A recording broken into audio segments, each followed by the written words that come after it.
Hey there, ghosts and ghouls, Warlock Boo, and we all have had that kid in our class, maybe a group that are just pranksters, a class clown, it's things like that, but sometimes those pranks can be a little too much for some people.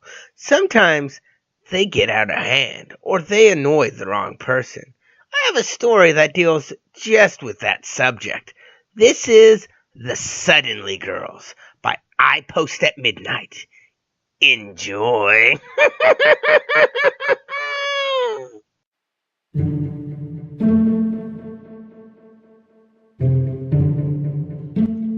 The Suddenly Girls? Sure, I know them. They roamed the school back when I was a student like yourselves, before I became the janitor here. Their names were Elizabeth, Beth, and Liz. As freshmen, they tried going by the three Elizabeths, but to everyone else, they quickly became the Suddenly Girls. Why? Well, at first, they only irritated people. By the time they were seniors, however, they were hell on heels. When they sashayed down the hallway with their chins high and their hips rolling, other students would dive for cover as Elizabeth, Beth, and Liz strode past like demonic supermodels. Pity the poor fools, losers who didn't pay attention and stood in the way, for without pausing as they came up from behind, one of the girls would say something like, "And then suddenly, Ryan's books were all over the floor." Then the girls would jab Ryan with their elbows as they swept by. Making someone spill their books was the least of the offenses. But that was how they operated. See, one girl would suddenly call out an evil idea, and the other two would automatically pitch in to make it happen. Almost like they shared one mind. Whether it was a random or something they prepared, they lived for cruel pangs. And then suddenly, every second floor locker was filled with glitter. Then suddenly, the handrails were covered with WD-40. And then suddenly, right before the holidays, someone put dead fish in the vents. Sure, they got in fights. They got yelled at, reprimanded, and suspended.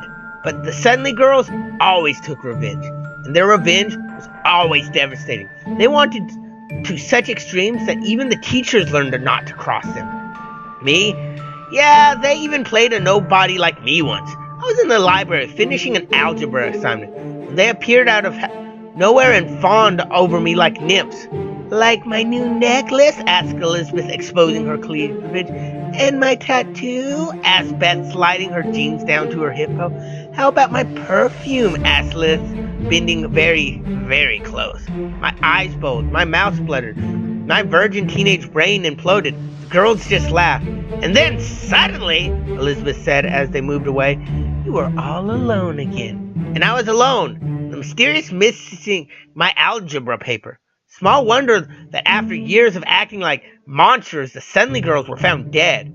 I expect you kids have heard the stories about Elizabeth suffocating glitter, Beth cooked with WD-40 and a lighter, and Liz gutted like a fish. The murders are still unsolved, but I have my suspicions. After all, I took the job right after graduation to save up for college. It was only available because the old janitor ran off before the police could question him. It makes you wonder, huh? Well, kids, you better get to class. Do me a favor.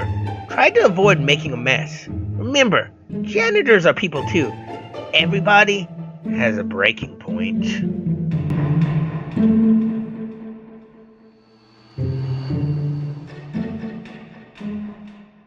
So, my ghoulies, what did you think of that? Those were sure some killer jokes!